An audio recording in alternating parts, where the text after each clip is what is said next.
Bom, pessoal, muito boa noite. Nós vamos começar a nossa aula.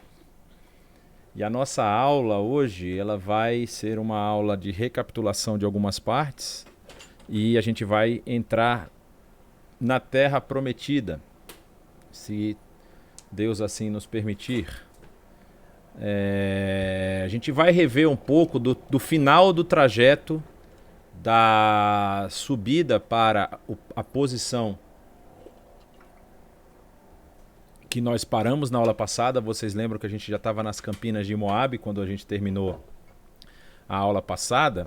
Hoje a gente vai pontuar um pouquinho algumas questões aí que a gente acabou passando muito rápido e depois nós vamos entrar especificamente na terra de Israel. Vamos falar sobre aí a trajetória de conquistas de Josué. Especificamente é o livro que nós vamos ver hoje, porque é o livro que narra esse período da história de Israel, o período em que o povo deveria conquistar o território que foi prometido lá a Abraão. Mas nós vamos ver isso mais para frente. Como vocês sabem, no final lá da vida de Moisés, num período em que ele já estava com o povo indo em direção à Terra Prometida. Tem um evento que nós mencionamos da outra vez lá que fala sobre a questão da rebeldia do povo, só para a gente não perder o nosso foco diário, né? De nós vermos aqui o bonito crescente fértil. A nossa aula hoje ela vai falar muito sobre essa região. Aqui tem um pedaço que está para fora do mapa, que é a região da Península do Sinai. E também vai falar sobre a entrada especificamente na terra de Canaã. A gente vai ver até onde eles conseguiram conquistar e vamos ver que também não foi, vamos dizer assim, cumprida a tarefa. A promessa foi cumprida, Deus permitiu que eles entrassem na terra, mas a tarefa que eles deveriam executar não foi cumprida. E falando sobre períodos mais uma vez, a gente vai relembrar aqui sobre o período em que nós estamos mencionando, que é o período do Império Novo e do terceiro período intermediário. Nós vamos hoje falar muito sobre o Império Novo, porque vocês vão perceber que há uma teoria que é muito defendida a respeito da ascensão davídica ao trono, que fala sobre o motivo de uma nação como Israel, que não era uma nação que possuía um grande poderio militar, não possuía tanta tecnologia. Segundo nós vimos aqui pela história, que nós já avaliamos até aqui, era uma nação que tinha um trabalho extremamente, vamos dizer, braçal, não é o trabalho que é mencionado lá no livro de Gênesis, no livro de Êxodo.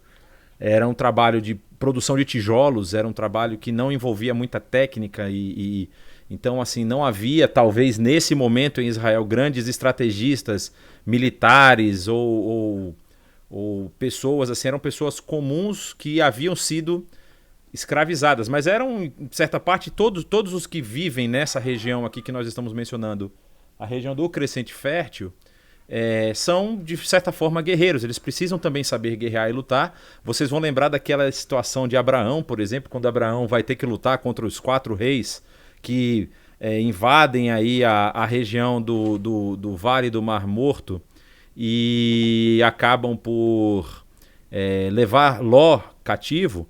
Abraão levanta os seus guerreiros, os guerreiros que estão debaixo da sua casa, e sobe lá, vence nas batalhas e traz de novo o seu sobrinho de volta, não é? Então eles tinham realmente que saber pelo menos alguma coisa de defesa, de luta e tudo mais.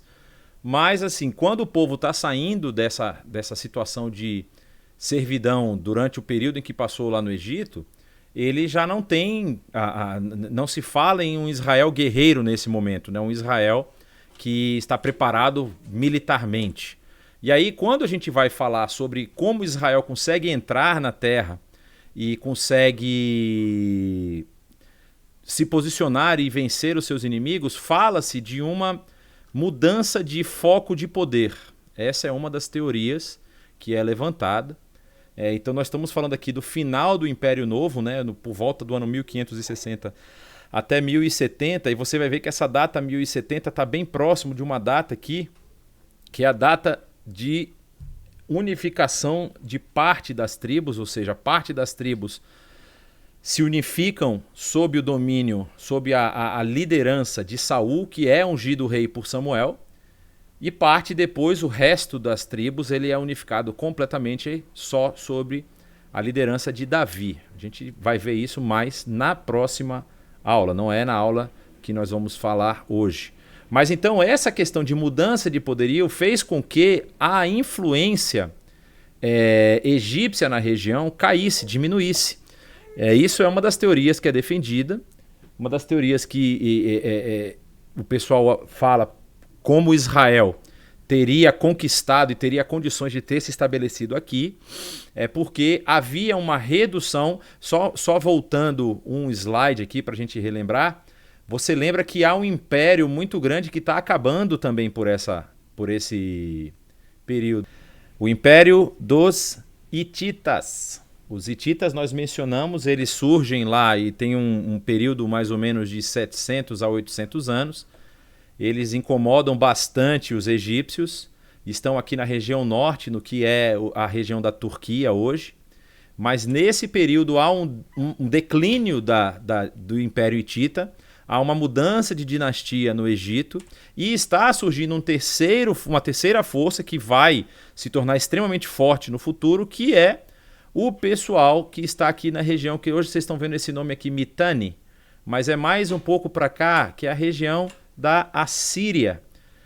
Os assírios eles vão começar a se estabelecer e a se fortalecer também nesse período. Então você tem uma transição da influência aqui nessa parte do Crescente Fértil, de queda de domínio dos egípcios e dos hititas que já tinham, vocês estão vendo aqui que a gente já viu esse slide antes, que são as campanhas egípcias contra os hititas, e aí você tem aquela história das cartas de Amarna, que são achadas aqui na cidade de Amarna, no meio daqui do rio Nilo, que mencionam a chegada dos Rapiro, não é? Que são considerados aí a palavra Rapiro como sendo, tá vendo aqui, fala até de que Sete primeiro derrota os Rapiro aqui na região de Ramá, certo?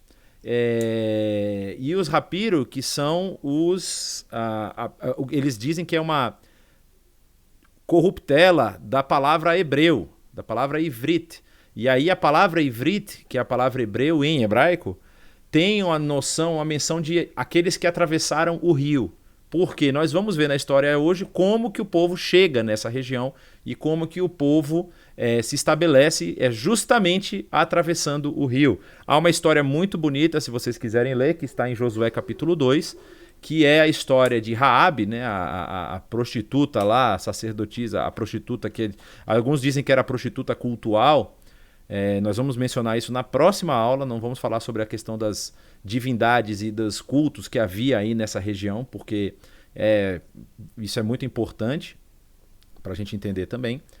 Mas essa chegada dos hebreus aqui, dos israelitas aqui, causou medo nas cidades-estado que estavam aqui nessa região e vamos dizer assim, favoreceu a chegada de Israel, a conquista da terra de Canaã e o avanço, a expansão territorial que Israel teve nessa terra. Então, só para a gente relembrar, então você está vendo aqui algumas das campanhas de Sete e de Ramsés, né? Em vermelho estão as campanhas de Ramsés e em verde as campanhas de Sete, que estão lutando contra os hititas que estão aqui no norte.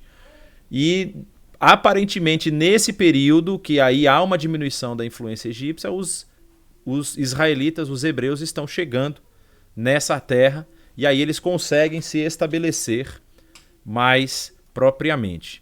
Então, só para a gente relembrar também a questão das rotas do Êxodo, nós mencionamos isso na aula passada, existem 2 pontos que são extremamente importantes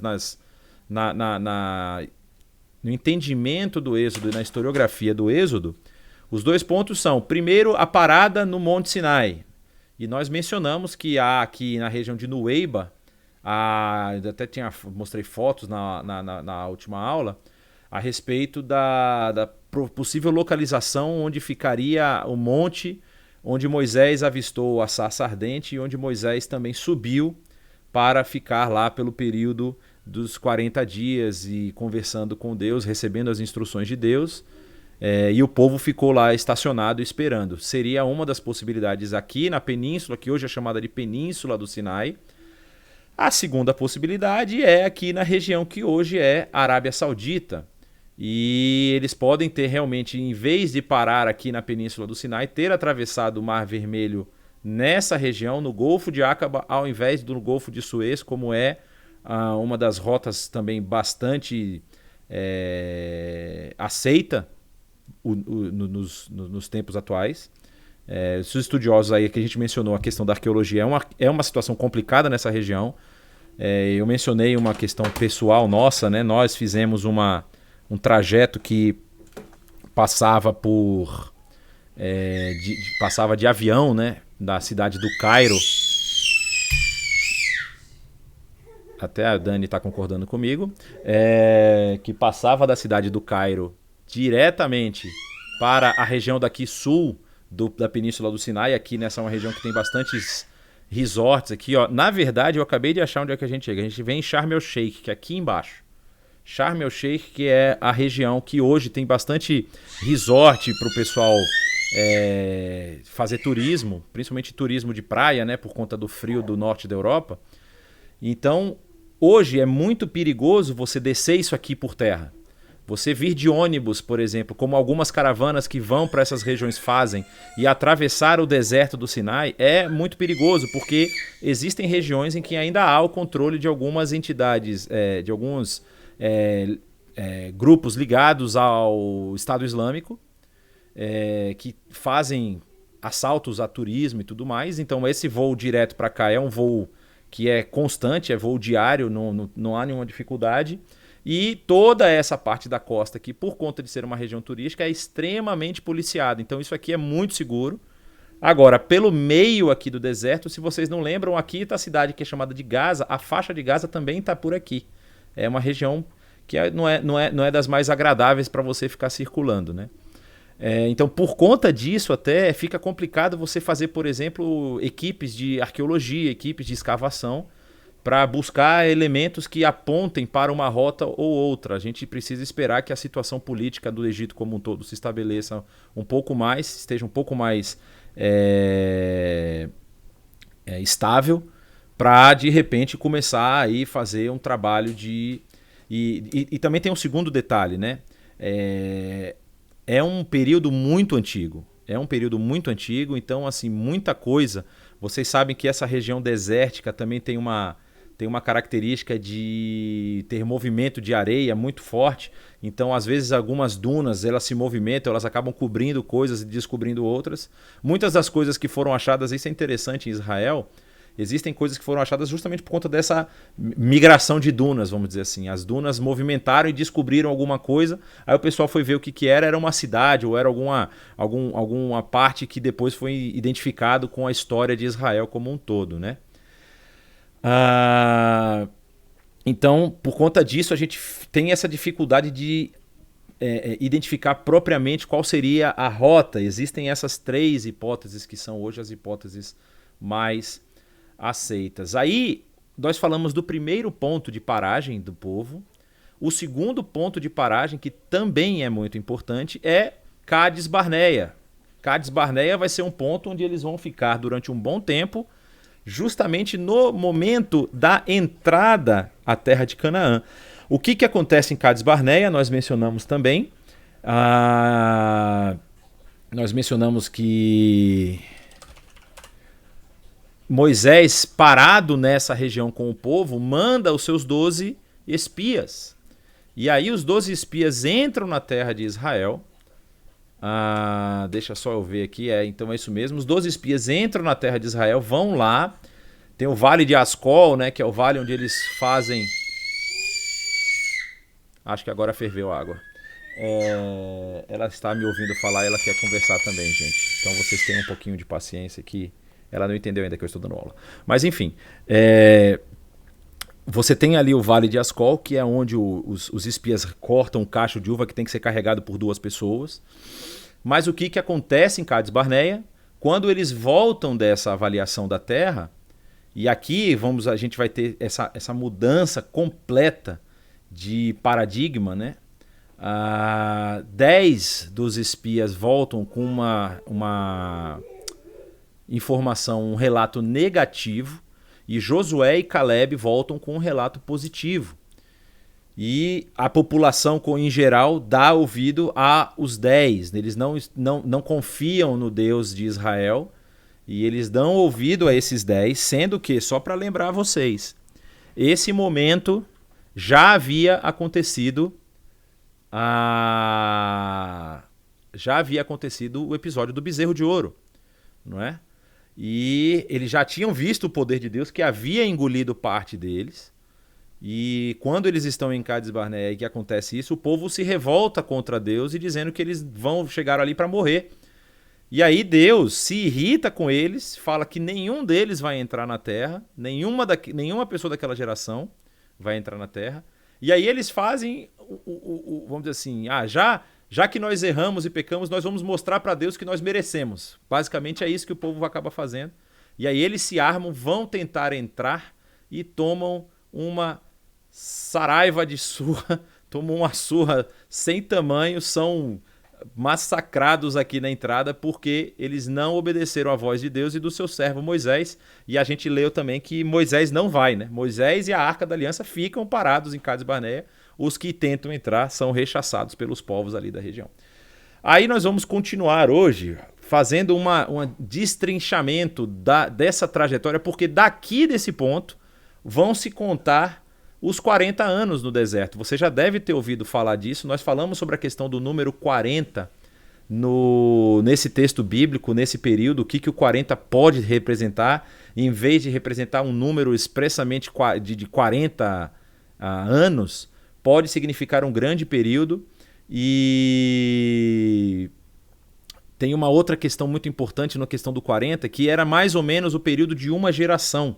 Então, quando você vai falar de geração aqui nesse período, você fala desse número. Então, 40 anos é como se estivesse dizendo aquela geração toda passou, aquela geração morreu.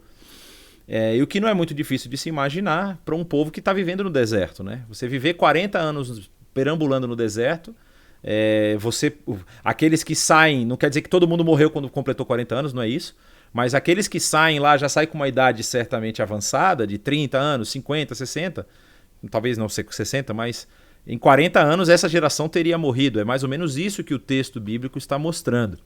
Então, nós temos aqui o povo estacionado em Cades Barneia e nós vamos passar principalmente por números 21 e 22, porque números 21 e 22 vão retratar exatamente esse período em que o povo sai de Cades Barneia e começa a sua caminhada em direção à planície de Moabe. Vocês estão vendo aqui essa região da planície de Moabe, que é a região onde eles vão se estabelecer antes de entrarem na terra. E a gente vai caminhar, nós vamos caminhar até esse ponto.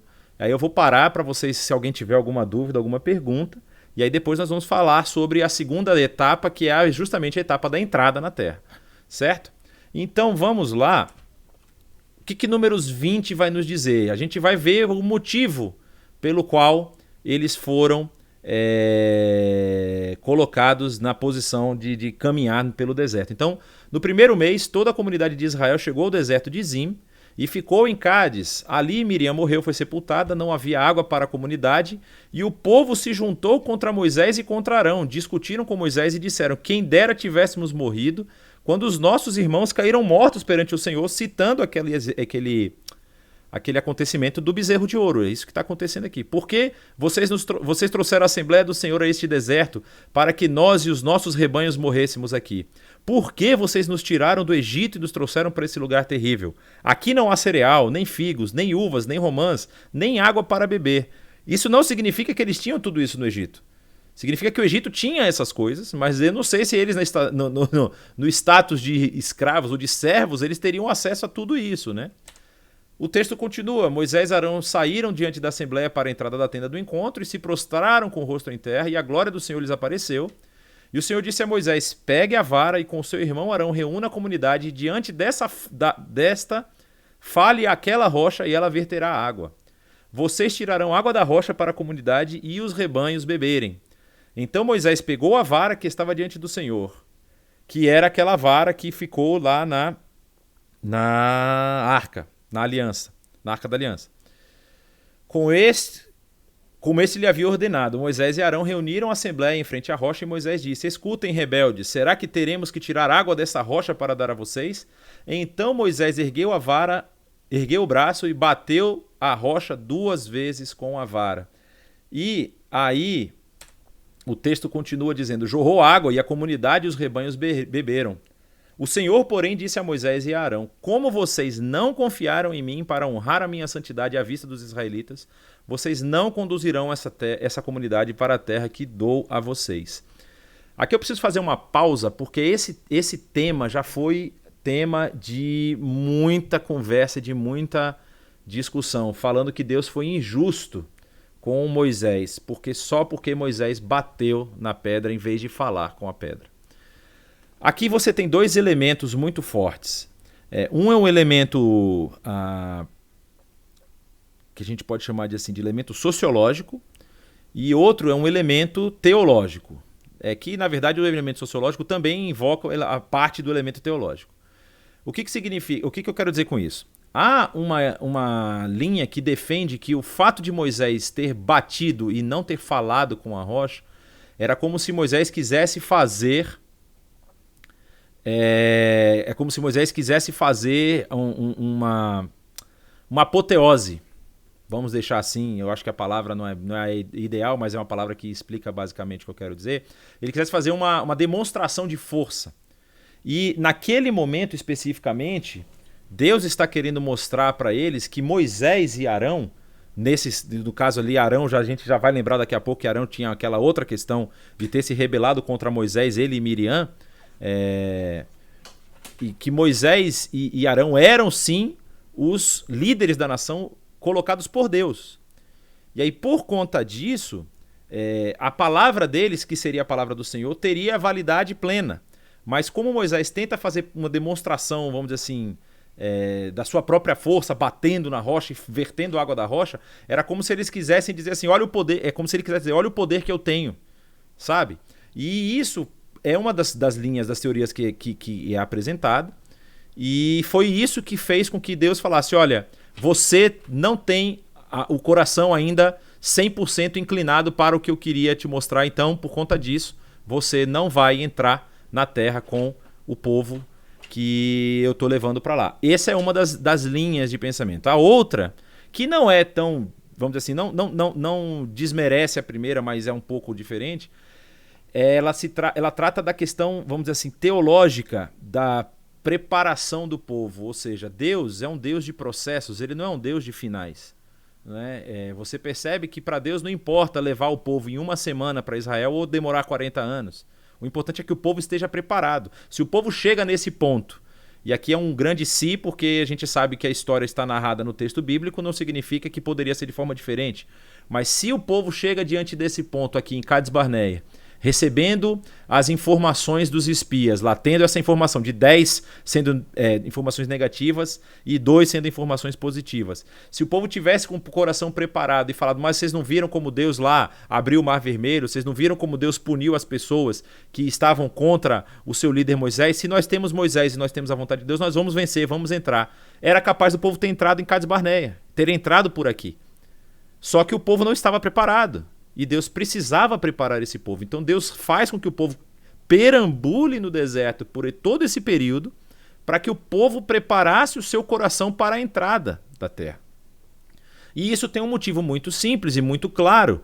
Esse povo estava num ambiente que era um ambiente de politeísmo, era um ambiente onde cada região e cada área da vida ali no Egito tinha uma divindade, tinha um deus específico que cuidava daquela área. Tinha o deus Nilo, a gente já mencionou isso lá quando a gente falou das 10 pragas, né? Você tinha o deus dos animais, o deus da alimentação, o sol, o deus do disco lá. E aí, esse povo não tinha entendido ainda quem era esse deus. É interessante, se vocês nunca viram, era bom vocês darem uma olhada numa mensagem, numa pregação do Saião, quando ele vai falar sobre o Gênesis capítulos 1 e 2. E aí tem o autor do texto ali, vamos dizer assim, supondo que seja Moisés, e eu acredito que sim, que seja assim Moisés, é interessante que o autor do texto ele não se dá vamos dizer assim, ao trabalho, ou ele não permite dar nomes ao sol e à lua, porque ele não quer que as pessoas que estão ouvindo esse texto pela primeira vez, que estão tentando entender quem é esse Deus, criador de todas as coisas, ele não quer que as pessoas confundam o sol e a lua com as divindades que já tinham visto, ou que criassem outras divindades a partir dos nomes que estariam no texto. Não, fala-se do luminar maior e do luminar menor, ou seja, são dois objetos colocados pelo Deus Todo-Criador, um para iluminar o dia, o outro para iluminar a noite. Então, até isso você percebe no texto. O texto ele é preparado dessa forma para que a cabeça do povo comece a ser trabalhada, a entender quem é esse Deus que os tirou daquela terra de servidão, da terra de idolatria, para colocar eles numa terra que foi prometida aos seus antepassados. Só que, como nós vamos ver depois na história, o povo que entrou também não estava tão preparado. E o povo acaba se corrompendo novamente com os deuses locais que eles vão encontrar, mas isso, cenas dos próximos capítulos. Depois informe o título da mensagem do pastor Saião no YouTube. Eu não faço a mínima ideia de qual é o título, mas vou pedir para o pessoal procurar aí. Ele fala sobre Gênesis 1 e Gênesis 2. Então vamos lá. Aí, quando Deus termina a falar, então o nome dessas águas se chamam águas de Meribá, que foi o lugar onde os israelitas discutiram com o Senhor. Por isso ela recebe esse nome. E aí, quando eles estão em Cádiz, aqui vocês estão vendo Kadesh Barneia, que é a Cádiz Barneia. Eles estão nessa região. E só para vocês verem aqui, está mostrando a rota que eles tentaram invadir Canaã, não é? E foram rechaçados, né? Foi quando eles perdem as batalhas na região de Arad. Aqui em Orma a gente viu essa região, não é? Que foi a região onde eles perderam a batalha. E depois, quando eles vão passar por essa região, eles são atacados, que alguns dos israelitas são levados cativos e outros são mortos. Aí o povo vem depois e conquista essa região sul aqui do Negueb, mas não entram por aqui, eles acabam dando a volta e a gente vai chegar lá já já. Então, de Cádiz Barneia, Moisés enviou mensageiros ao rei de Edom. Edom está aqui nessa região para baixo, certo? E falando, assim diz o teu irmão Israel, tu sabes... Olha, gente, o pessoal é fera demais aqui, viu? Esse pessoal da IBNU. Já acharam aqui o bendito do link. Eu vou postar nas duas listas. Muito obrigado, Isabel. Essa é a mensagem onde o Saião fala sobre a questão da Gênesis 1 e Gênesis 2. Continuando. Assim diz o teu irmão Israel, tu sabes de todas as dificuldades que vieram sobre nós. Os nossos antepassados desceram para o Egito e ali viveram durante muitos anos. E eles vão viver lá enquanto eu não passar o slide. Aqui. Os egípcios, porém, nos maltrataram, como também a eles. Mas quando clamamos ao Senhor, ele ouviu o nosso clamor, enviou um anjo e nos tirou do Egito. Agora estamos em Cádiz, cidade na fronteira do teu território. Deixa-nos atravessar a tua terra. Não passaremos por plantação ou vinha, nem beberemos água do poço algum. Passaremos pela estrada do rei e não nos desviaremos nem para a direita, nem para a esquerda. Ok. Acho que já... Vou botar... Não vou botar... Vou botar logo 2. Tem mais um aqui que me mandaram. Obrigado, Suzy, também. Esse é o segundo, é o que ele fala sobre Gênesis de 1 a 3, que ele vai mencionar isso que eu falei para vocês. O primeiro são questões linguísticas do texto Gênesis 1 e Gênesis 2. Também é bastante enriquecedor, vale a pena vocês acompanharem. Onde eu estava mesmo? Ele ouviu o nosso clamor, enviou o anjo e nos tirou do Egito. Agora estamos em Cádiz, não beberemos de água do poço, passaremos pela estrada do rei. Vocês lembram que a gente já falou dessa estrada? Passaremos pela estrada do rei, não nos desviaremos nem para a direita nem para a esquerda, até que tenhamos atravessado o teu território. Mas Edom respondeu: vocês não poderão passar por aqui. Se tentarem, nós os atacaremos com a espada. E aí o texto continua dizendo que os israelitas disseram: iremos pela estrada principal. Se nós e os nossos rebanhos bebermos de tua água, pagaremos por ela. Queremos apenas atravessar a pé e nada mais. Mas Edom insistiu: vocês não poderão atravessar. Então Edom os atacou com um exército grande e poderoso. Visto que Edom se recusou a deixá-los atravessar o seu território, Israel desviou-se dele. Toda a comunidade israelita partiu de Cádiz e chegou ao Monte Or. E aí começa a levantar algumas questões, porque eles estão em Cádiz e o Monte Or está aqui.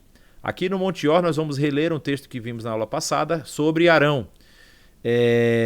Mas o território de Edom é esse território. Você lembra que ele fala que Cádiz está na fronteira do território de Edom. Então Edom está aqui embaixo e aí você tem essa rota que eles chamam de rota alternativa 1, mas essa rota é meio complicada porque essa rota atravessa exatamente o meio do território de Edom. Então, quando eles chegam no Monte Or, naquele monte perto da fronteira de Edom, o Senhor disse a Moisés e Arão: Arão será reunido aos seus antepassados.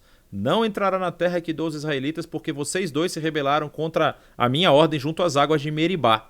Então, na verdade, a punição de Arão também tem a ver com a questão da água de Meribá, da água que foi tirada da rocha. Leve Arão e o seu filho Eleazar para o alto do Monte Or, tire as vestes de Arão, coloque-as no seu filho Eleazar, pois Arão será reunido aos seus antepassados, ele morrerá ali. Moisés fez conforme o Senhor ordenou, subiram ao Monte Or, à vista de toda a comunidade. Moisés tirou as vestes de Arão e as colocou em seu filho Eleazar.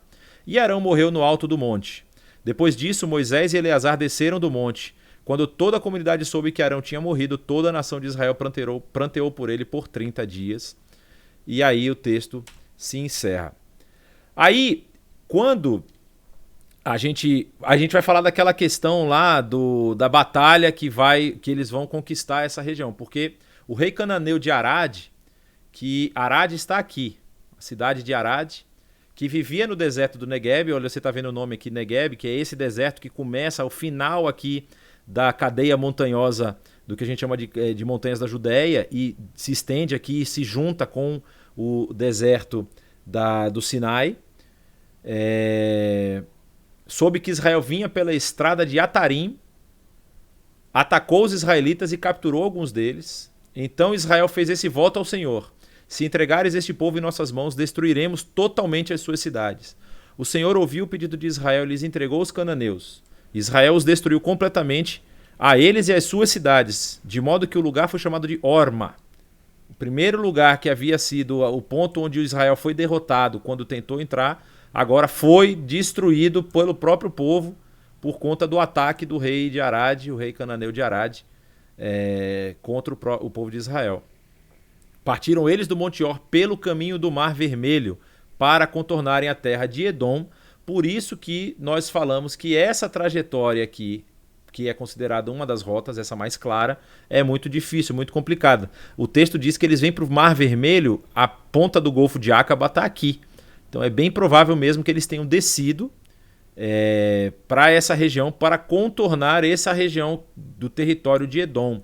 Isso aqui é uma grande planície, né? Se vocês lembram, a gente mencionou logo na primeira aula que a região que nós estamos vendo aqui, que é essa falha geológica, chamada falha geológica sírio-africana, que vem desde lá do território da Síria, passa aqui pelo território de Israel e desce até lá no meio da África, essa é uma região onde é o ponto mais baixo do planeta Terra. A água que vem lá de cima do Monte Hermon e também das fontes aqui do Rio Jordão, que atravessa o Mar da Galileia, desce como o Rio Jordão e entra no Mar Morto, sendo aqui quase um sumidouro, né? Não há saída do Mar Morto. Você vê que tem alguns outros rios que também aparecem aqui, alguns deles perenes, outros rios temporários, vamos deixar assim. E a água que cai aqui ela é evaporada e o mar vai se acumulando de sal. A gente mencionou isso um pouco mais para trás. Só que aqui continua, vamos dizer assim, uma região baixa. Não tão baixo quanto a posição do Mar Morto, mas uma região baixa entre várias montanhas que há aqui na região. É um grande platô. Aqui vocês têm uma cidade nessa região chamada de Timna, que está aqui embaixo, para vocês verem aqui. Nessa região de Timna, existe hoje um parque nacional em Israel que possui uma representação do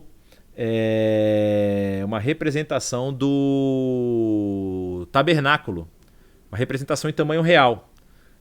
Você consegue visitar essa região hoje em Israel. Hoje não, por causa do coronavírus, mas no dia que o corona tiver acabado de causar toda a sua confusão, você pode visitar Israel. E você pode ir lá em Timna, lá você consegue ver, consegue entrar na réplica do tabernáculo. Você vê como eram feitas as peças, ou seja, a representação das peças de acordo com o que o texto bíblico nos aponta.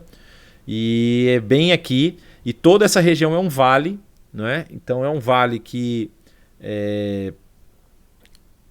tem campinas, tem montanhas aqui também.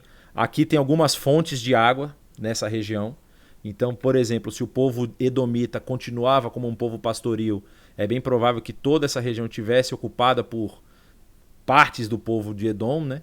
E por isso que Israel faz essa volta, porque o rei de Edom não permite que eles entrem na terra.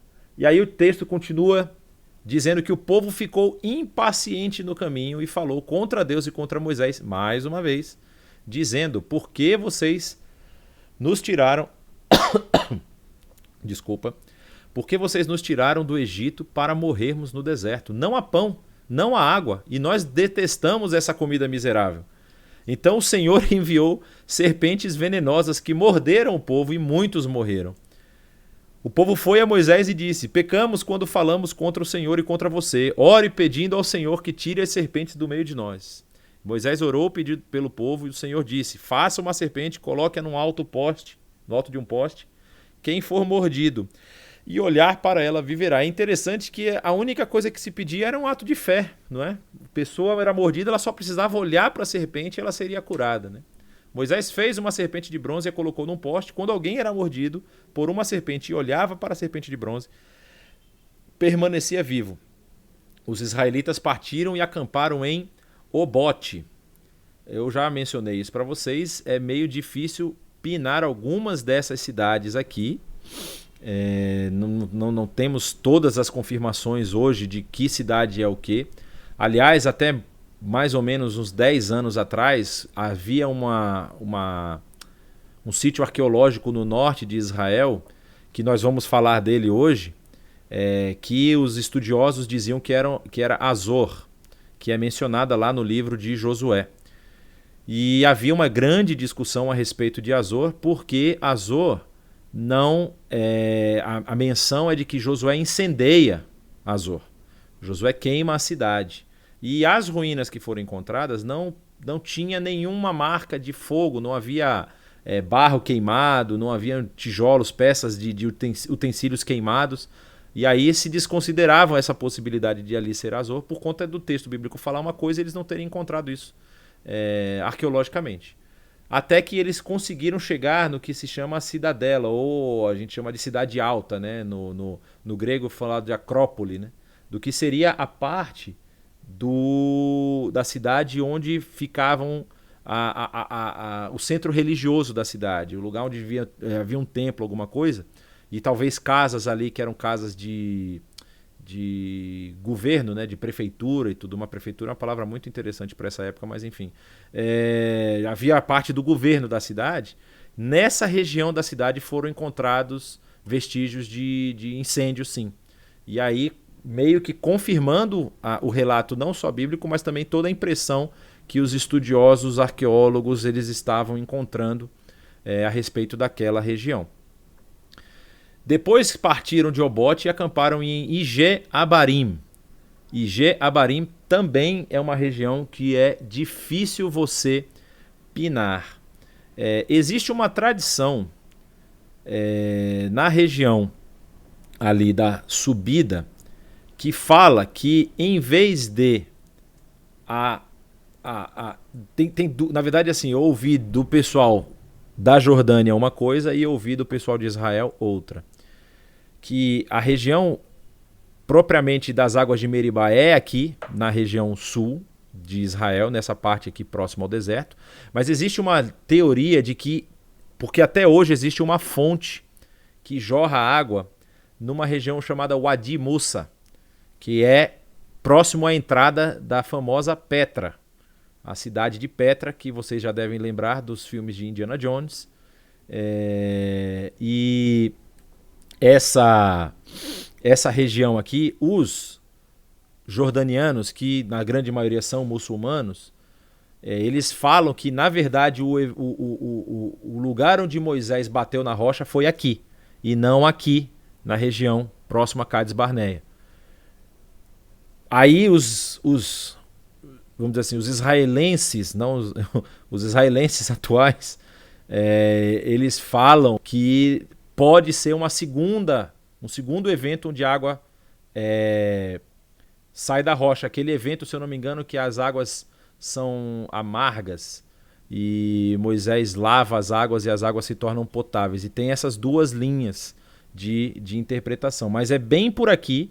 A cidade de Petra, ela está bem nessa região sul aqui do que é hoje o território da Jordânia. E como o povo subiu por essa região, eles falam que pode ser sim que Moisés tenha feito aquela água lá se tornar potável. Então, vocês vão vendo alguns nomes aqui que a gente não tem muito como saber exatamente a posição disso atual, né? No mapa, a gente poder dizer exatamente onde é que foi. Por exemplo, eles falam que o deserto defronte de Moabe ao leste. Então, Moabe está nessa região, ou seja, essa cidade chamada Ije Abarim, o deserto é aqui.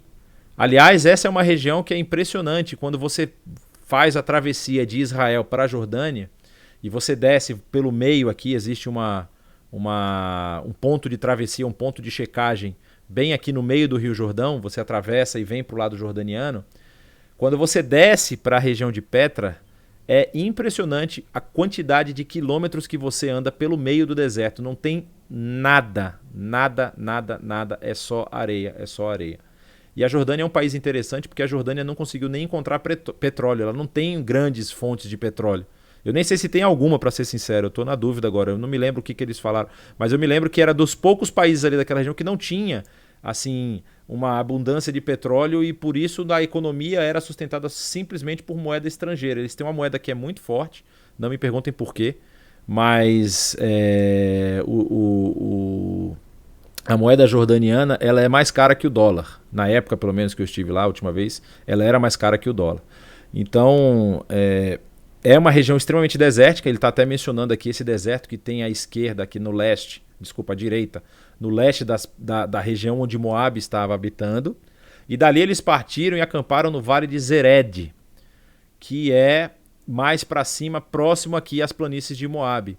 Partiram dali e acamparam do outro lado do Arnon, que fica no deserto, que se estende até o território amorreu. O Arnon é esse riozinho aqui. Então a gente está caminhando por essa região nesse momento. Eles estão subindo na direção do local onde eles vão atravessar. Eu acho que nesse ponto da história eles não sabiam que eles iam atravessar ali ainda.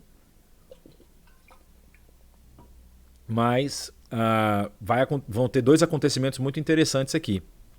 O Arnon é a fronteira entre Moabe e os amorreus. Então, nós temos o território de Edom aqui embaixo, o território de Moabe que vem até essa região do rio Arnon, que é a região nesse momento onde os israelitas estão passando. E aí eles vão começar a entrar no território dos amorreus. E aqui vai ter vão ter dois acontecimentos. E olha o que está escrito: é por isso que se diz no livro das guerras do Senhor, Vaeb de Sufá e os vales, o Arnon e as ravinas dos vales que se estendem até a cidade de Ar e chega até a fronteira de Moabe. De lá prosseguiram até Beer, o poço onde o Senhor disse a Moisés: reúna o povo e eu lhe darei água. Então Israel cantou essa canção: brote água ao poço, cante a seu respeito, a respeito do poço que os líderes cavaram e os nobres abriram com cetros e cajados. Então saíram do deserto para Mataná, e de Mataná para Naaliel, para Bamote, e de Bamote para o vale de Moabe, onde o topo do Pisga defronta com o deserto de Gesimon. Então você vê que o que não falta aqui nesse momento são desertos, né? E aí tem deserto para tudo quanto é lugar. O topo do Pisa, eles falam que é nessa região, porque é possivelmente um dos nomes do Monte Nebo. Então eles estão subindo e eles chegam nessa região do Vale de Moabe, né? Das planícies de Moabe. Israel enviou mensageiros para dizer a Seom, rei dos amorreus: deixa-nos atravessar a tua terra, não entraremos em nenhuma plantação, em nenhuma vinha, nem beberemos água de algum poço algum. Vocês percebem que praticamente é o mesmo discurso que ele utilizou lá com Edom. Passaremos pela estrada do rei até que tenhamos atravessado o seu território. Só para vocês relembrarem, a estrada do rei, que é essa que está sinalizada aqui nessa cor cinza, é aquela estrada que vai até lá ao território da Síria, da Assíria no caso no momento. E o que aparentemente está acontecendo é que Israel ia contornar e ia tentar entrar por cima na terra de Israel. Israel entrar na terra de Israel, na terra de Canaã. Eles iam dar essa volta inteira, então eles queriam continuar subindo, atravessar o território dos amorreus, atravessar Gileade, atravessar Bazã e subir e vir pelo outro lado. Só que o que acontece aqui? Seom, porém, não deixou Israel atravessar o seu território, convocou todo o seu exército e atacou Israel no deserto.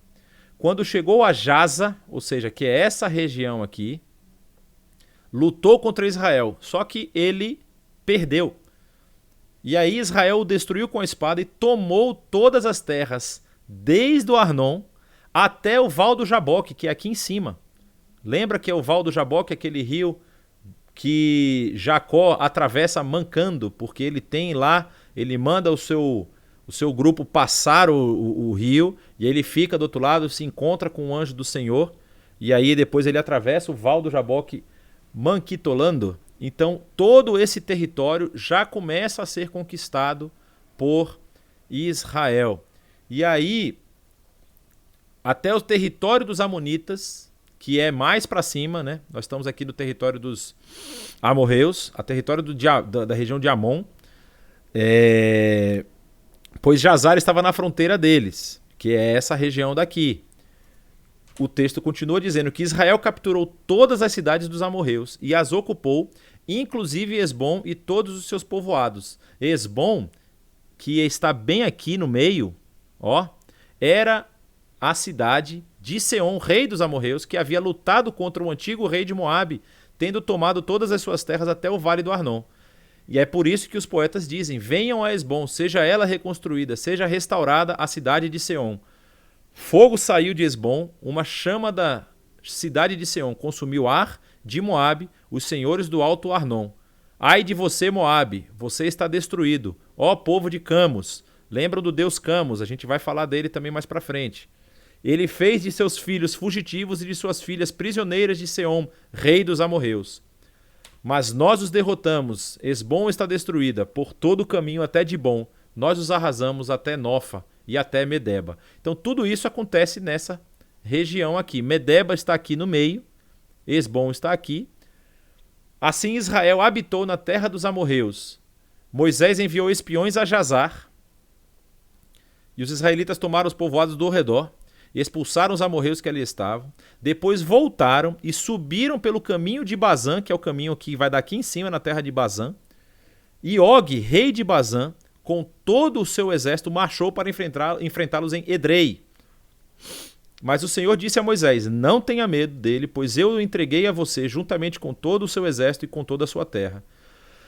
Você fará com ele o que fez com Seom, rei dos amorreus, que habitava em Esbom. Então eles o derrotaram, bem como os seus filhos e todo o seu exército, não lhes deixando nenhum sobrevivente. Tomaram a posse da terra deles. Então o que acontece? Vamos dar uma olhada agora no mapa, para a gente estar mais bem situado. Então você tem a região de Arã, os arameus, você tem a região de Amon, que são da região dos amorreus, você tem a região de Moabe, que é a região dos moabitas, e você tem a região de Edom, que é a região dos edomitas. O povo de Israel atravessa todas essas regiões. Saindo aqui da região do Egito, eles fazem a travessia do Sinai, sobem, ficam em Cades Barneia, mandam os espias voltam com o relatório, eles têm toda aquela confusão. Aí eles descem para atravessar o território de Edom e não entrarem em Edom, e aí eles voltam para essa região e começam a atravessar a região de Moabe. Só que só começam vamos dizer assim, a sua conquista quando eles chegam em Amon, porque eles são confrontados pelos amorreus, por Seom, como nós vimos, e conquistam Amon e sobem até Edrei e conquistam toda essa parte aqui. Não chegam até Damasco, eles não vão até lá em cima, mas eles chegam a pegar toda essa região.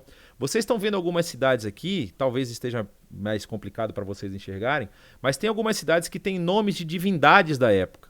Porque talvez pode surgir na sua cabeça a seguinte dúvida: poxa, mas o que esse povo fez para poder perder o seu território, para passarem tanto aperto dessa forma? Todos esses povos, eles tinham um tipo de culto, um culto abominável diante do Senhor. Eles tinham cultos de ordem sexual, eles tinham culto de êxtase, e havia aí o culto, por exemplo, a Baal e o culto a Azerá, e também aqui a Astarote, que era uma outra divindade. Era um culto onde você tinha sacerdotes e sacerdotisas que ficavam nos templos, e esses sacerdotes muitas vezes eles entravam num processo de transe espiritual, ou através de substâncias entorpecentes, e a pessoa que tivesse relações com eles estava em tese tendo contato com a divindade. Então, como Baal e Astarote, Baal e Azerá, na verdade, eles eram os deuses da fertilidade, né? Baal era como se fosse o deus chuva e Azerá, deus a terra. Havia essa ideia de que se você fizesse lá um sacrifício ou um ritual cultico como esse, Baal ficaria feliz e mandaria chuva para você. E aí você teria uma produção bem sucedida. Então, aqui o deus Camus, e tem outro deus aqui também que é muito conhecido nessa região chamado Moloque, nós vamos falar um pouco deles na próxima aula. Havia esse culto que era um culto de sacrifício humano. Então Deus, ele quer eliminar esse tipo de culto, esse tipo de prática, e também quer que Israel não tenha contatos e influências desses tipos de culto. Então por isso que Deus vai permitindo e vai dando vitórias a Israel, porque Israel está limpando o território desse tipo de prática. Então esse é o trajeto que eles fazem até chegar aqui nas planícies, que nós chamamos de planícies de Moabe, não é? Essa região aqui que está com o nome de Gileade. Eles ficam aqui, eles conquistam a cidade de Esbom, como nós vimos, e eles estacionam aqui porque eles estacionam de frente a Jericó, que é o local onde onde Moisés vai ser levado aos céus,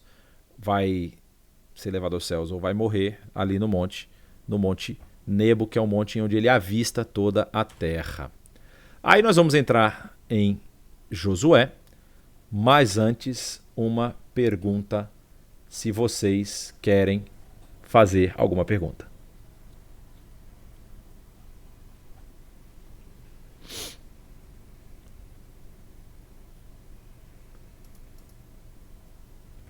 Alguém tem alguma questão, alguma pergunta? Me fizeram uma pergunta mais cedo que eu não respondi ainda. Se puder responder, a planície de Esdrelon é o vale de Jezreel? Boa pergunta. Eu acho que sim. O Vale de Jezreel, ele é o Vale do Armagedon, na verdade. A planície de Esdrelon, deixa só eu confirmar aqui. A planície de Esdrelon, ela tá dizendo que também é chamado de Vale de Esdrelon, então é o Vale de Jezreel. O Vale de Jezreel, a gente vai ver hoje, é esse vale que sai aqui da região de Meguido em direção à região da Galileia, ali perto do Mar da Galileia. Mas esse também é o Vale do Armagedon. A gente vai falar sobre isso, talvez hoje. É uma coisa bem simples, né? Porque na verdade Armagedon tem a ver com a palavra hebraica que dá esse nome. Alguém tem alguma questão?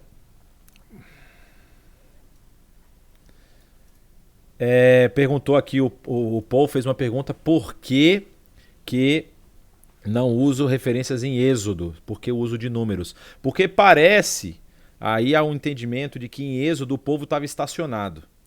Não é? O povo estava recebendo todas aquelas instruções e a movimentação foi sempre na região ali de Cades Barneia. Então eles não saem para fazer essa rota que nós estamos vendo agora, certo? Qual ocasião inicia os 40 anos do deserto? É a rebeldia do povo.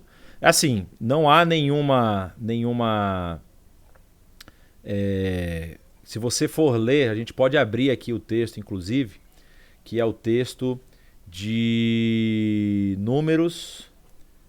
Deixa só eu abrir aqui, Números 14.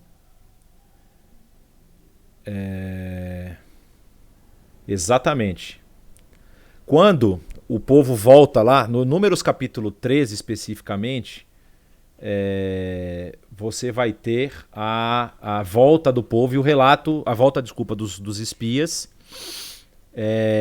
e a volta com o relato negativo dos 10 espias. E aí o povo responde, olha o que está dizendo em Números capítulo 14. Todos os israelitas queixaram-se contra Moisés e contra Arão, e toda a comunidade lhes disse: quem dera tivéssemos morrido no Egito, ou nesse deserto. Por que o Senhor está nos trazendo para esta terra? Só para nos deixar cair a espada? Nossas mulheres e nossos filhos serão tomados como despojo de guerra. Não seria melhor voltar para o Egito? E disseram uns aos outros: escolheremos um chefe e voltaremos para o Egito. Quando eles falam isso, a resposta do Senhor é a seguinte: Deus fala que quer destruir o povo. Deus fala para Moisés: até quando esse povo me tratará com pouco caso? Até quando se recusará a crer em mim, apesar de todos os sinais que realizei?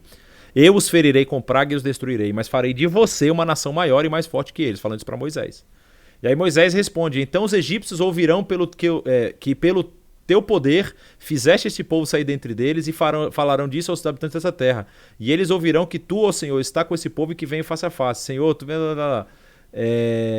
se exterminares o povo, as nações que ouvirem falar do que fizeste dirão: o Senhor não conseguiu levar esse povo à terra que lhes prometeu em juramento, por isso os matou no deserto. E aí o Senhor respondeu, ele perdoa, dizendo: eu os perdoei conforme você pediu. No entanto, eu juro pela glória do Senhor que enche toda a terra, que nenhum dos que viram a minha glória e os sinais miraculosos que eu realizei no Egito e no deserto, e me puseram à prova e me desobedeceram 10 vezes, nenhum deles chegará a ver a terra que prometi como juramento aos seus antepassados. Ninguém que me tratou com desprezo haverá. Então é aí que a gente entende que começa essa trajetória do povo em ficar rodeando lá o deserto, porque eles se rebelaram contra Deus, chegando ao ponto de cogitar voltar para o Egito, de onde eles tinham saído. Então esse é o motivo que faz com que Deus, vamos dizer assim, traga essa punição cabal para essa geração, né? Essa geração não vai entrar no Egito. Mais alguma questão?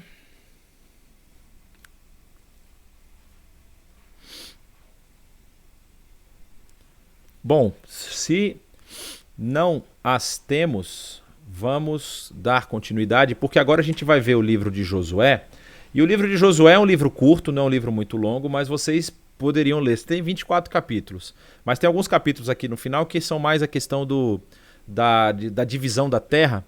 E aí você pode, assim, tem relação com o que a gente está falando, sim, é claro, mas a parte da conquista e da história que está envolvida aqui já passa logo mais nos capítulos iniciais, né? Então, no capítulo 3, a gente vai falar sobre... A gente tem o capítulo 1 e o capítulo 2. O capítulo 1 é a chamada de Josué, né? Moisés, ele morre no final de Deuteronômio 34 lá, e Josué é chamado por Deus. Deus fala que ele vai ficar... ele vai ter a mesma, vamos dizer assim, a mesma autoridade que Deus passou para Moisés, agora está sobre ele, e ele fala para ele ser corajoso e tudo mais. Capítulo 2, nós vamos ver a história dos 2 espias enviados a Jericó, e aí entra Raabe na história.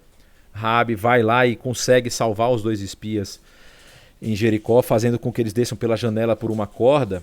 Mas é interessante que Raabe fala o seguinte, olha a frase de Raabe no capítulo 2, verso 9, diz: sei que o Senhor lhes deu essa terra, vocês nos causaram um medo terrível e todos os habitantes dessa terra estão apavorados por causa de vocês, pois temos ouvido como o Senhor secou as águas do Mar Vermelho perante vocês quando saíram do Egito, e o que vocês fizeram a leste do Jordão com Seom e Og, os 2 reis amorreus que aniquilaram.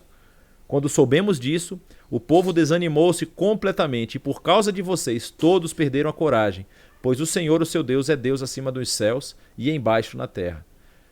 Aí, por conta dessa declaração, Moabe também é poupada e é interessante... Moabe, ó, eita Jesus, misturei 3. Raabe é poupada e ela entra depois na história aí do povo de Israel, faz parte desse povo. Então, quando eles estão lá no capítulo 3, é o momento em que eles vão atravessar da terra de Moabe para a terra de Canaã, e aí o texto vai dizer que deram essa ordem ao povo: quando vocês virem a arca da aliança do Senhor, o seu Deus, e os sacerdotes levitas carregando a arca, saiam das suas posições e sigam-na. Eu falhei numa coisa aqui, eu peço até desculpa, porque eu acabei vendo que não está aqui. Era interessante eu mostrar para vocês depois um diagrama de como que era a movimentação da arca. Isso existe na internet. Existe que Calma, tá tudo bem.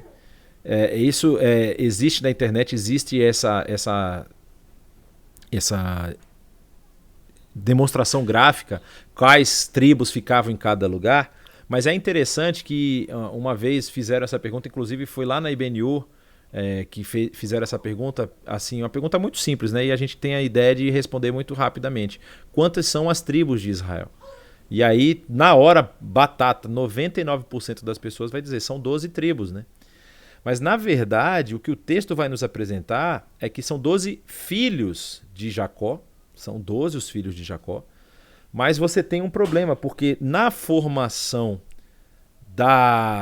do grupo de movimentação da arca e do tabernáculo como um todo, você tem o tabernáculo no centro, você tem 3 tribos que ficam posicionadas a leste do tabernáculo, no caso aqui eu estou apontando para esse lado, mas eu queria dizer a oeste, então, a oeste do tabernáculo. Você tem 3 tribos que ficam a leste do tabernáculo, você tem 3 tribos que ficam a norte e 3 tribos que ficam ao sul.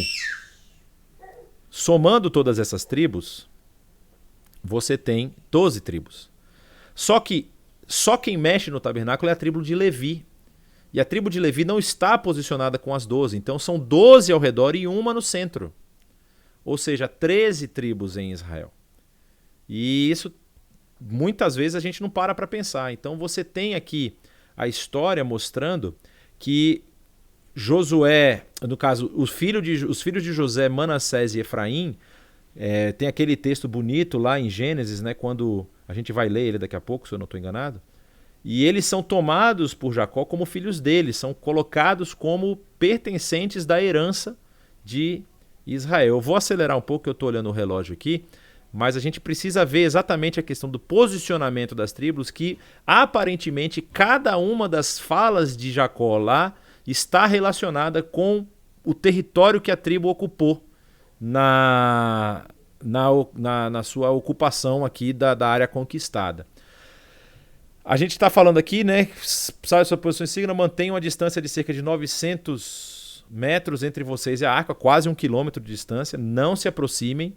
Desse modo saberão que caminho seguir, pois vocês nunca passaram por lá. O Jordão transborda em ambas as margens na época da colheita. Assim que os sacerdotes que carregavam a arca da aliança chegaram ao Jordão e os seus pés tocaram as águas, a correnteza que descia parou de correr e formou uma muralha a grande distância, perto de uma cidade chamada Adã, que nós não vamos achar ela aqui também no mapa. Nas proximidades de Zaretã. E as águas que desciam para o mar da Arabá, o mar salgado, certo?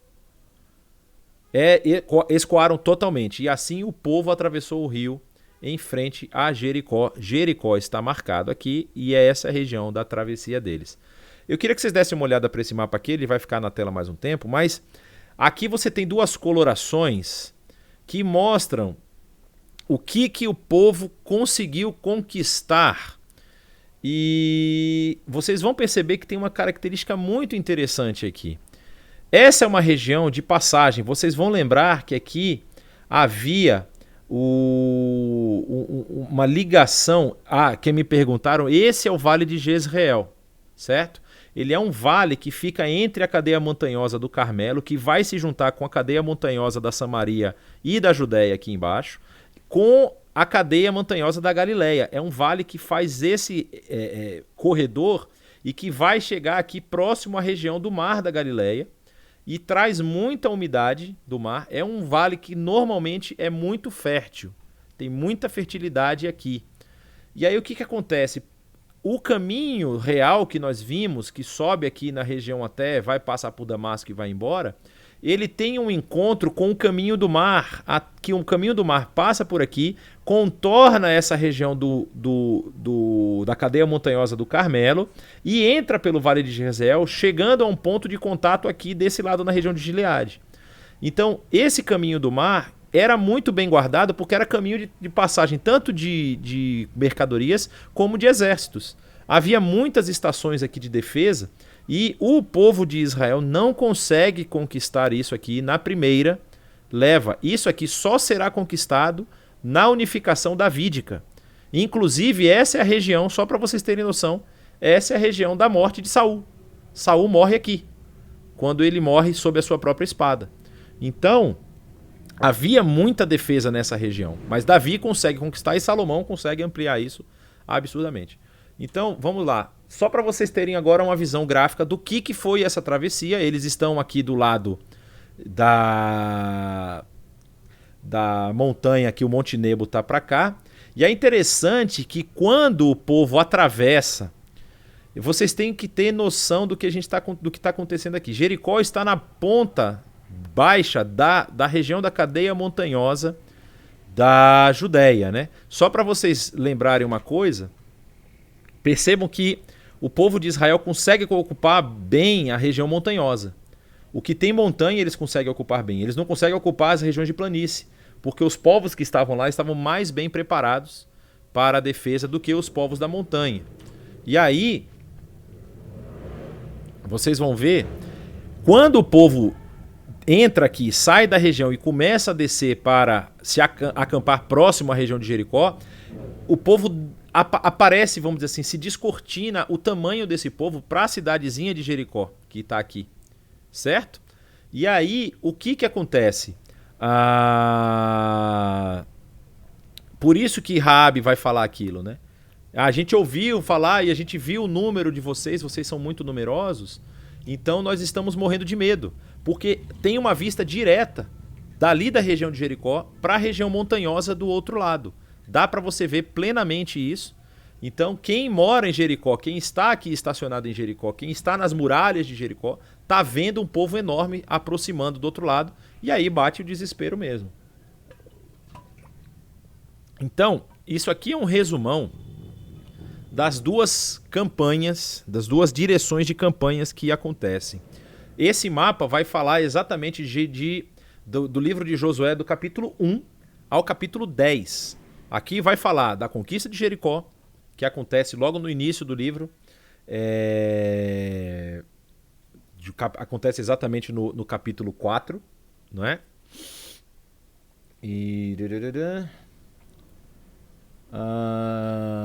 desculpa, acontece no capítulo 5. No capítulo 4 eles ainda estão atravessando.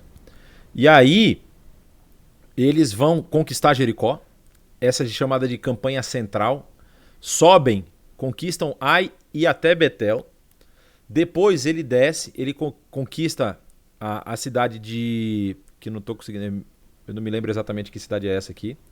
Conquista Gibeon, vai descendo, conquista Bet-Shemesh, conquista... Aqui essa região de Marecha hoje tem um ponto arqueológico muito interessante aqui a respeito da época de Davi. Conquista Laís, está aqui embaixo, certo? Aí tem uma dúvida sobre a região de Eglon, se é essa região mesmo. Chegam a Hebron, chegam a Debir, conquistam toda essa região na campanha sul. E isso aí vai lá, só para confirmar, é Josué capítulo 6, que ele conquista a cidade de Jericó. E aí acontece, só para a gente lembrar, né, que quando Jericó acaba a conquista de Jericó, acontece o episódio de Acã.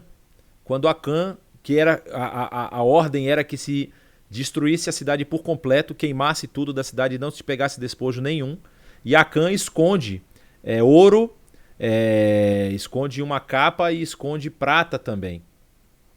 E aí quando eles mandam espias sobre Ai, e aí a resposta é uma resposta positiva, dizendo que não precisa subir o povo todo, basta apenas uns 3.000 homens. Eles vão lá e eles tomam uma surra por conta do que Acã havia feito. E há aqui uma situação complicada, porque Acã ele paga com a própria vida, né, por causa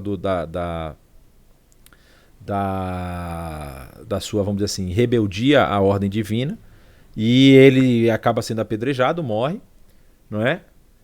E depois eles sobem, e aí sobem com toda a força, conquistam Ai e conquistam Betel. Depois eles vão descer, vão chegar até toda essa região que nós falamos. Aí tem a região norte, que depois que eles conquistam tudo isso aqui, eles vão subir, vão chegar a outra Laís, que está lá em cima, e vão chegar à região que a gente mencionou, que é a região de Hatzor, que está bem aqui. Ó. E aí, em Hatzor, vocês vão ver que isso aqui vai até o capítulo 15 do livro de Josué. E no capítulo 14, que é o final ali da subida deles,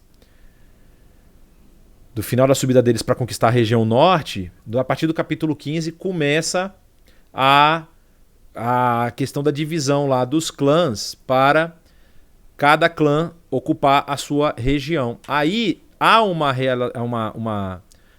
paralelo que as pessoas, que os estudiosos fazem, muito interessante, a respeito da região que esse clã ocupou com os últimos capítulos do Gênesis.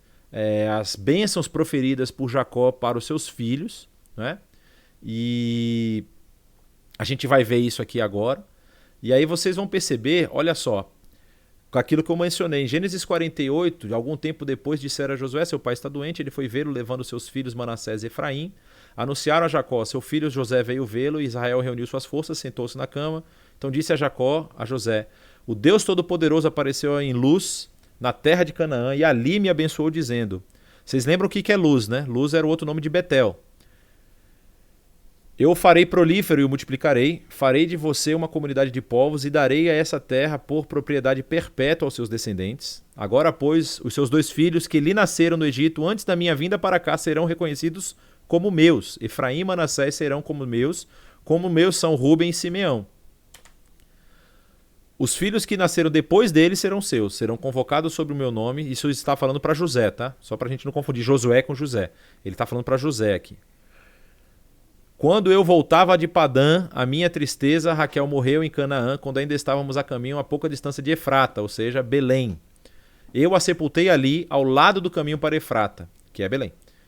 Quando Israel viu os filhos de José, perguntou: quem são estes? Respondeu seu pai: são os filhos que Deus me deu. Então Israel disse: traga-os aqui para que eu abençoe. E aí tem aquela história de que ele bota a mão direita em cima do mais novo e a mão esquerda em cima do mais velho.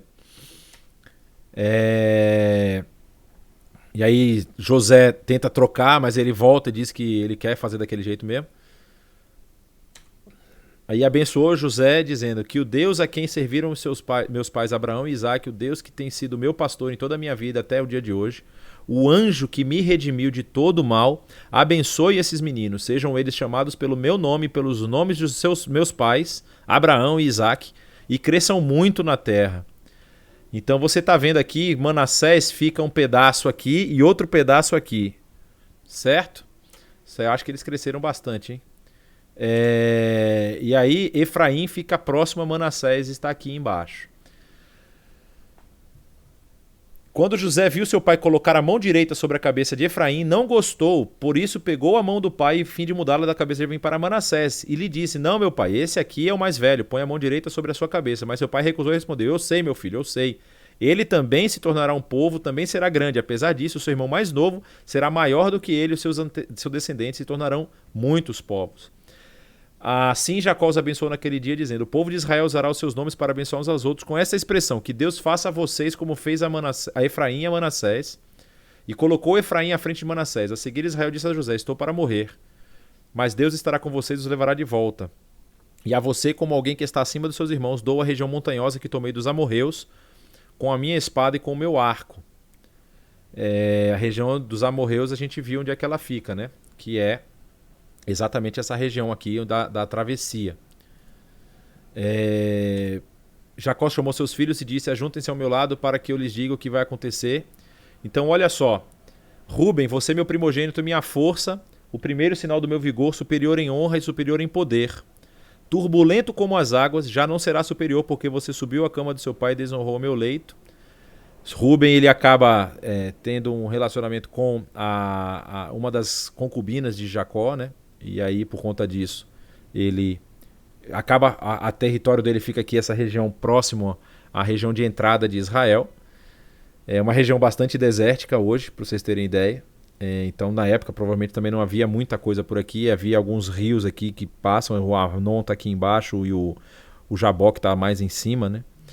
O Arnon está aqui, perdão. E aí, continua: Simeão e Levi são os irmãos, suas espadas são armas de violência. Que eu não entre no conselho deles, nem participe da sua assembleia, porque sua ira mataram homens e a seu bel prazer aleijaram bois, cortando-lhes o tendão. Maldita seja a sua ira tão tremenda e a sua fúria tão cruel. Eu os dividirei pelas terras de Jacó e os dispersarei em Israel. Simeão, ele fica no sul aqui, que também é uma região bem mais ou menos assim, uma região bem desértica aqui. Apesar de que aqui há aquelas fontes de água de Berseba, e a região de Simeão é uma região de constantes ataques do pessoal que estava em Gaza, os filisteus, né? Até Davi conseguir, vamos dizer assim, silenciar os filisteus demora bastante. Então é uma região de constantes ataques. E Levi, você não vê o nome de Levi no mapa porque Levi não recebeu terra. Levi foi espalhado e tem as cidades que são as cidades refúgio, que são controladas pelos levitas. E aí você tem também outras cidades que vão ser mencionadas no livro de Josué, inclusive. Mas Levi não recebe território especificamente. Judá, os seus irmãos o louvarão, sua mão estará sobre o seu pescoço, os pescoços dos inimigos, os filhos de seu pai se curvarão diante de você. Judá pegou um território enorme aqui na região sul. Ele pega toda a região da Cefelá, que a gente mencionou, boa parte da Cefelá. Então Judá realmente se torna um povo muito forte. Não é à toa que, quando há a divisão do reino, Judá fica praticamente sozinho. Você tem 10,5 tribos que ficam aqui, e aí você tem Judá e Simeão que ficam no Reino do Sul, junto com Benjamim. E então, assim, a divisão, quando há a divisão do Reino do Norte e do Sul, Judá, ele praticamente é o Reino do Sul quase todo. E aí vamos continuar, porque senão não vai dar tempo. Zebulon morará à beira-mar e se tornará um porto para navios. Suas fronteiras se estenderão até Sidom. Zebulon, aí fala que mas Zebulon não está no mar aqui. O que se entende é que Zebulon perdeu o território para Azer. Zebulon provavelmente chegava até o território do mar aqui, mas por conta das disputas que nós vamos ver depois no livro dos Juízes, ele perde parte do seu território para Azer. Mas assim, Isso a gente está falando num período inicial, principalmente no período dos juízes, isso aqui é muito importante. Depois, quando há a unificação das tribos, basicamente, e depois quando há a divisão dos reinos, vai perdendo a importância dos territórios das tribos de Israel, principalmente quando há o êxodo, não. Quando há o cativeiro, tanto o cativeiro assírio como o babilônico, não se pensa mais em tribos territoriais, não se pensa mais em territórios de tribos, né? Cada um volta para a terra onde ele consegue chegar e não tem mais essa divisão assim tão estabelecida. É mais nesse período que nós estamos vendo mesmo. Issacar é um jumento forte deitado entre as cargas. Quando ele perceber como é bom o seu lugar e repouso, como é prazeroso a sua terra, curvará os seus ombros e ao fardo e subirá trabalhos forçados. Issacar está justamente na região do Vale de Jezreel, uma região extremamente fértil. Por isso, talvez, aí a bênção tenha a ver com essa parte dele se tornar, vamos dizer assim, subserviente aos outros, né? Dan defenderá o direito do seu povo como qualquer das tribos de Israel. Dan será uma serpente à beira da estrada, uma víbora à margem do caminho, que morderá o calcanhar do cavalo e fazer sair as costas do seu cavaleiro. Dan, ele acaba subindo e vindo para essa região norte aqui. Primeiramente ele está aqui, mas ele tem um pedaço da tribo de Dan que sobe e vem para cá, não é? E por conta disso, talvez signifique que os povos que entravam do norte, Dan poderia atacar eles pela retaguarda, alguma coisa referente a isso. Gad será atacado por um bando, mas ele é que atacará e os perseguirá. Gad está aqui, do outro lado, né? São as três tribos que... Metade da tribo de Manassés e as outras duas tribos que não atravessam. A mesa de Azer será farta, ele oferecerá manjares do rei. Também uma região de extrema fertilidade, aqui em cima. Naftali é uma gazela solta e por isso faz festa. Naftali também é uma região que tem bastante fertilidade, a região norte de Israel. José é uma árvore frutífera, mas José não tem... Seu nome é trocado pelos seus filhos, né? Benjamim, o lobo predador, pela manhã devora a presa e à tarde divide o despojo. Benjamim está bem aqui, próximo ao território de Judá. E é muito próximo aqui que também você vai ter a cidade de Jerusalém. Fica bem aqui no meio, dentro do território de Judá e Benjamim. São esses que formaram as 12 tribos de Israel, e foi isso que seu pai lhes disse, para abençoá-los, dando a cada um a bênção que lhe pertencia. Bom, meus queridos, chegamos ao final dessa aula.